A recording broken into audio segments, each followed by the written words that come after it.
Kisah ini dialami oleh satu keluarga yang bertahun-tahun mengalami penderitaan yang luar biasa akibat terkena serangan santet yang sangat mematikan. Pelan-pelan dengan menggerogoti tubuh orang yang terkena serangan santet tersebut. Santet yang begitu jahat dan membuat penderitaan yang sangat pedih. Sore itu Ratmi, gadis manis berambut panjang itu, baru saja selesai memasak untuk suaminya dan seisi keluarganya. Makanan pun siap dihidangkan di atas meja. Saat itu Ratmi dan Bagas sedang sendirian di rumah karena ayah dan ibunya lagi berkunjung ke rumah kakeknya. Ratmi dan Bagas adalah pasangan muda yang baru saja menikah 3 bulan yang lalu.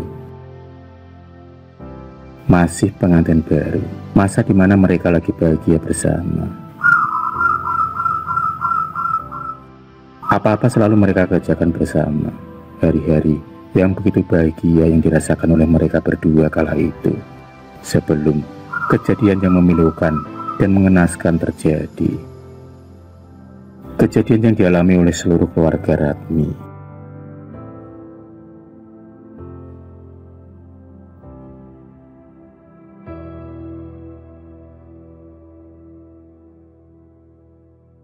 Kejadian yang mengenaskan dan memilukan itu terjadi pada suatu pagi saat Ratmi baru bangun dari tidurnya. Saat itu Ratmi tengah terbangun dari tidurnya. Ia merasakan ada sesuatu yang aneh yang ia rasakan pada tubuhnya. Tubuhnya terasa pegal-pegal dan kesemutan, terasa agak panas sedikit, dan di sekujur tubuh Ratmi terdapat seperti luka memar yang membiru. Ratmi kemudian bergegas turun dari tempat tidurnya dan segera ia ke dapur untuk segera memasak dan menyiapkan sarapan pagi itu. Setelah memasak selesai, Ratmi kemudian bergegas menuju ke kamar mandi dan ia segera mandi seperti biasanya. Air pagi yang begitu segar terjun bebas mengguyur tubuh Ratmi yang padat itu. Ratmi adalah kembang desa di desanya. Meskipun ia dari keluarga yang tidak terlalu kaya, tapi bisa dikatakan keluarganya berkecukupan. Banyak sekali pemuda yang rela berebutan mendambakan Ratmi untuk menjadi istri mereka. Tapi pilihan Ratmi jatuh pada Bagus yang sudah 6 bulan berpacaran dengannya. Waktu yang termasuk singkat dalam masa pengenalan mereka berdua.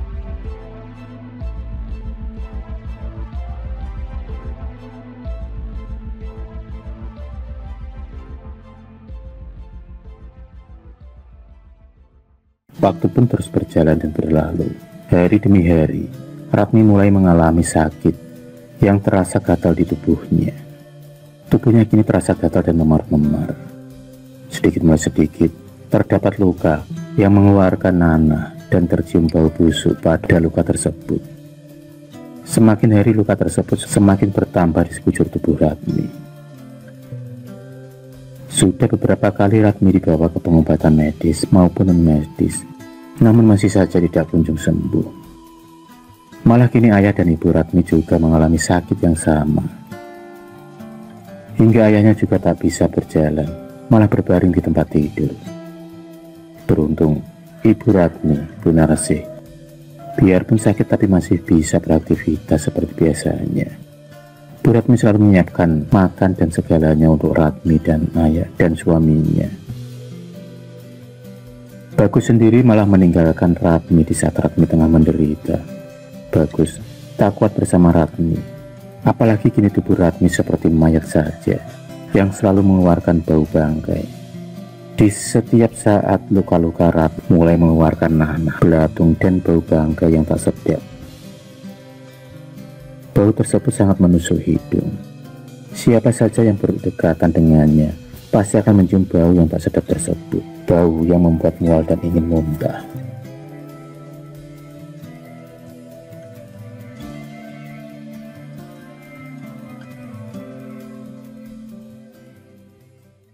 Sungguh tega Bagus yang malah meninggalkan Ratmi di saat-saat menderita seperti itu.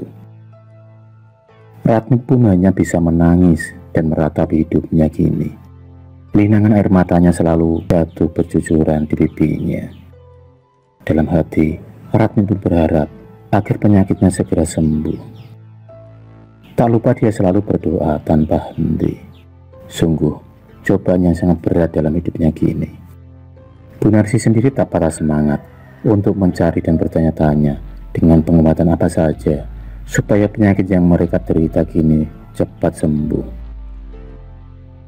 Dalam keadaan sakitnya juga, Bu Narsi tetap berjuang mencari pengobatan, sampai semua uang dan kekayaan keluarganya mulai menipis, karena sudah banyak dikeluarkan untuk biaya pengobatan ke sana kemari, yang menghabiskan tak sedikit uang dan menguras energi.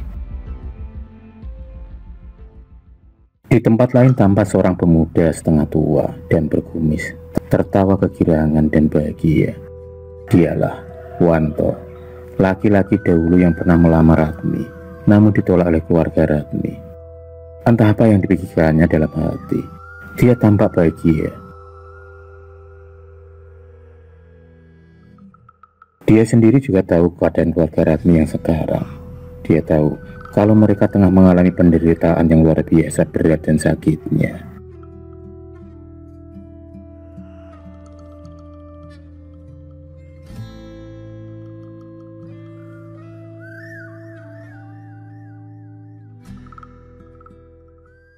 Rupanya Wantolah pokok asal muasal penderitaan Ratmi dan keluarganya. Ternyata Wanto memiliki dendam pada keluarga Ratmi yang telah menolak lamarannya. Ia pun sakit hati dan bertekad akan membalas sakitnya kepada keluarga Ratmi. Lewat seorang dukun santet itulah Wanto membalas semua sakit hatinya. Seorang dukun yang terkenal dengan nama Mbah Jasmo itulah yang Wanto datangi. Mbah Jasmo, laki-laki tua yang dari dulu sudah terkenal akan ilmu santet menyantetnya itu. Laki-laki tua berjenggot itu sudah banyak malang melintang di dunia perdukunan dan santet. Ilmu hitamnya itu ia peroleh dari berguru ke sana kemari dan bertapa di dalam hutan. Namun rupanya ilmu hitamnya juga menguasai otak dan pikirannya. Mbah Jasmo sendiri bangga dengan semua pekerjaannya. Dan dia sendiri banyak ditakuti oleh dukun-dukun lain yang jika bersaing dengannya pasti kalah. Karena ilmunya yang sudah banyak, Mbah Jasmo menarik mahar yang mahal untuk jasa santetnya itu. Sudah banyak korban yang berjatuhan hingga meninggal karena terkena santet-santet yang dikirimkan oleh Mbah Jasmo.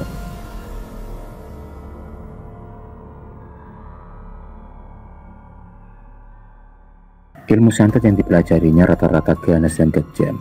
Siapa saja yang terkena serangan tersebut akan sulit disembuhkan.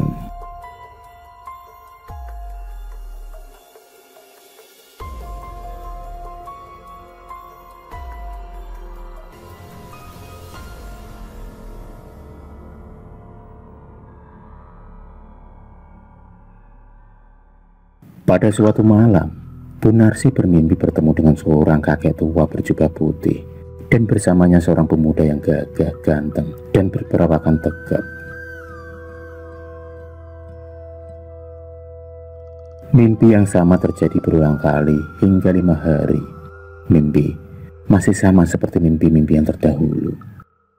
Setelah adanya mimpi-mimpi tersebut, Bu Narsi pun kini bingung dan berpikir, apa maksud dari mimpi tersebut? Bu Narsi pun kemudian mengutarakan dan menceritakan mimpinya kepada Pak Damar, tetangga sebelahnya, yang selalu baik dan selalu mensupport keluarga Bu Narsi. Keluarga Pak Damar tak pernah menghindar dari keluarga Pak Bu Narsi. Malah mereka selalu membantu dalam segala hal.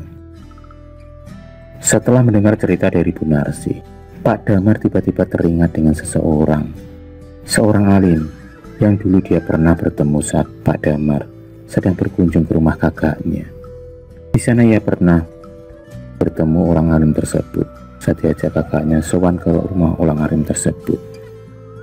Dan Pak Damar seperti merasa kalau ciri-ciri yang disebutkan oleh Bu Narsi itu sama persis dengan ciri-ciri orang alim yang pernah ia temui saat bersama kakaknya.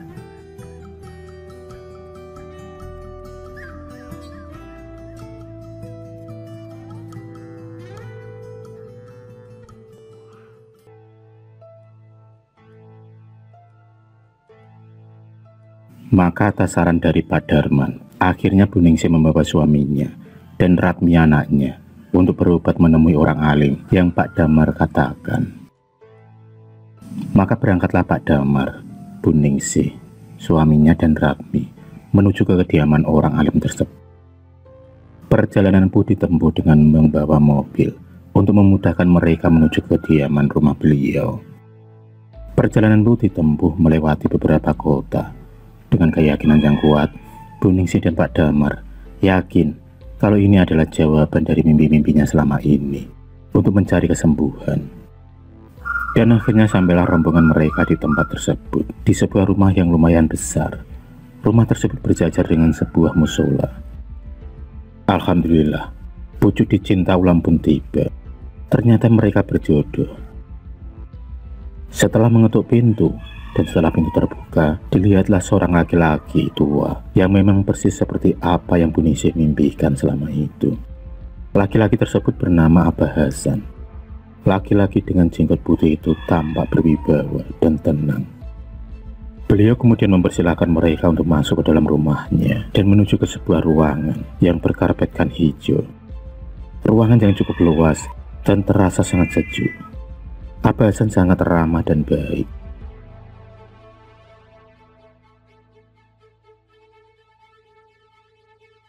Pak Damar segera mengatakan maksud dan tujuannya mereka ke rumah Abah Hasan. Pak Damar dan Bu Ningsih menceritakan semua tentang keinginan-keinginan dan apa yang terjadi pada mereka selama ini, yaitu penyakit yang diderita mereka selama ini, yang tak berkesudahan tak kunjung sembuh. Abah Hasan hanya tersenyum dan menganggukkan kepalanya. Rupanya Abah Hasan adalah seorang guru ngaji dan juga terkenal di daerahnya, memiliki kelebihan mempunyai ilmu spiritual yang tinggi dan sering mengobati orang-orang dengan berbagai macam penyakit yang dialami oleh mereka.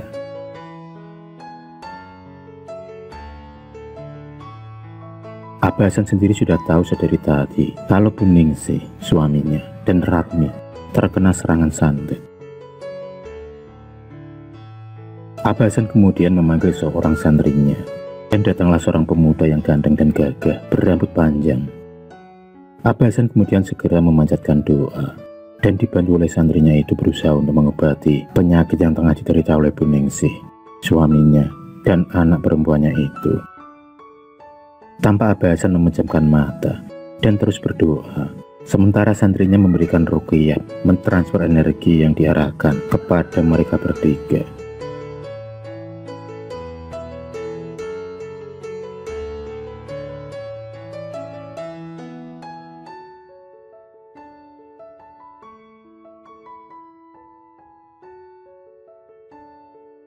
Santri Abah Hasan kemudian memberikan air putih yang sudah dibacakan doa oleh Abah Hasan dan mencampurkannya di sebuah ramuan, dan kemudian dibalurkan ke seluruh tubuh ayah Ratmi, sebagian Bu Ningsih dan Ratmi juga. Mereka juga diberikan minuman air putih yang sudah dibacakan doa oleh Abah Hasan. Abah Hasan kemudian memberikan ruqyah, membersihkan energi-energi jahat yang menyelubungi tubuh mereka. Tampak terlihat asap hitam tipis yang keluar dari tubuh mereka bertiga. Asap-asap itu kemudian terbang berambulan menghilang. Abah Hasan kemudian berpesan kepada mereka agar selalu berdoa dan jangan meninggalkan sholat. Tak lupa Abah Hasan memberikan beberapa botol air minum untuk diminum dan juga sedikit dicampurkan pada ramuan yang telah disediakan oleh Abah Hasan. Abah Hasan juga mengatakan beliau akan membantu mereka dari jarak jauh untuk menghilangkan dan menyembuhkan penyakitnya sampai tuntas.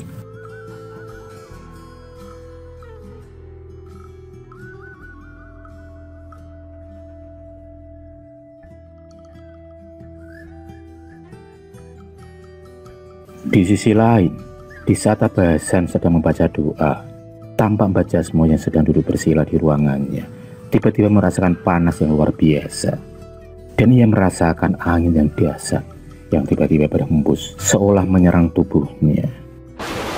Angin yang sangat kencang dan kuat Angin tersebut kemudian memporak-porandakan sesajen yang ada di hadapannya. Sesajen aneka macam itu pun kemudian terpental, berantakan di seluruh ruangan tersebut. Mbak Jasmo sendiri mulai membaca mantra untuk menahan angin kencang yang mulai menerjang tubuhnya. Semakin lama Mbak Jasmo membaca mantranya, namun semakin kencang angin itu berhembus menghantam pada tubuhnya. Angin yang begitu kuat tak kuasa ditahannya lagi. Saat terdengar suara ledakan yang sangat dahsyat, tiba-tiba tubuh Mbak Jasmo terpental ke belakang, menghantam ke tembok.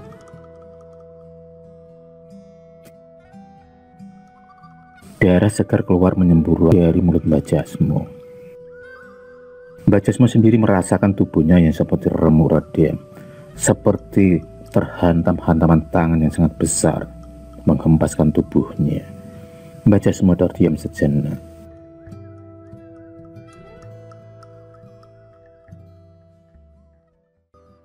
Setelah mendapatkan ruqyah dan pengobatan dari Abah Hasan, Bu Ningsih, suaminya dan Ratmi kembali pulang bersama Pak Damar. Dalam perjalanan mereka pun mengucap syukur sudah dipertemukan dengan Abah Hasan. Ratmi sangat begitu lega dan bahagia hari itu. Di sepanjang jalan ia tak lupa bersyukur kepada Allah Subhanahu wa Ta'ala. Dengan izinnya, mereka hari ini dipertemukan dengan Abah Hasan yang bersedia mengobati penyakit mereka. Hari-hari pun berganti, dan kini penyakit Ratmi sekeluarga mulai sembuh, biarpun belum sempurna. Wanto yang melihat hal itu kembali naik darah. Ia tak terima kalau keluarga Ratmi sembuh dari penyakit kiriman santet Mbak Jasmo. Ia ingin sekali keluarga itu mati saja.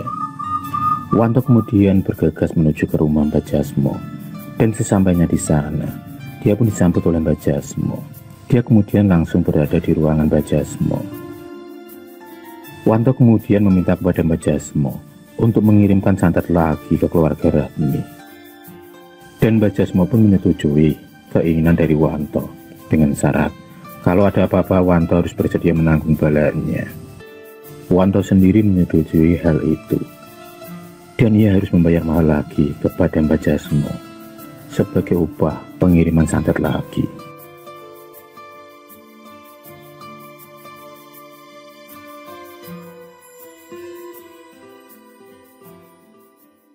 Mbak Jasmo kemudian segera menyiapkan sesajen dan ubur rambai, dan kemudian Mbak Jasmo pun memejamkan kedua matanya dan segera membaca mantra. Murid Mbak Jasmo komat kami membacakan mantra untuk mengirimkan santet lagi ke keluarga Ratmi.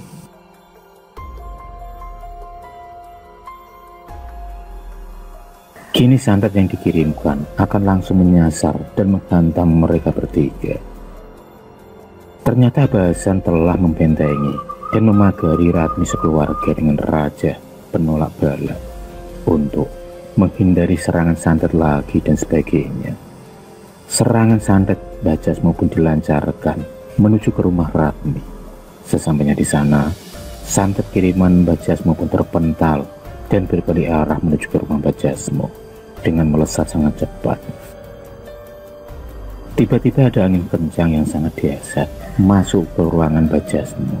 Tiba-tiba ada kekuatan yang sangat dahsyat menghantam tubuh Wanto. Dan Wanto pun terpental memuntahkan darah dari mulut, hidung, mata dan telinganya. Wanto yang terpental segera roboh dan ia pun mati seketika dengan luka terbakar. Rupanya santet Mbak Jasmo yang berbalik itu malah mengenai Wanto yang saat itu tengah berdiri di hadapan Mbak Jasmo. Wanto pun meninggal terkena santet yang berbalik.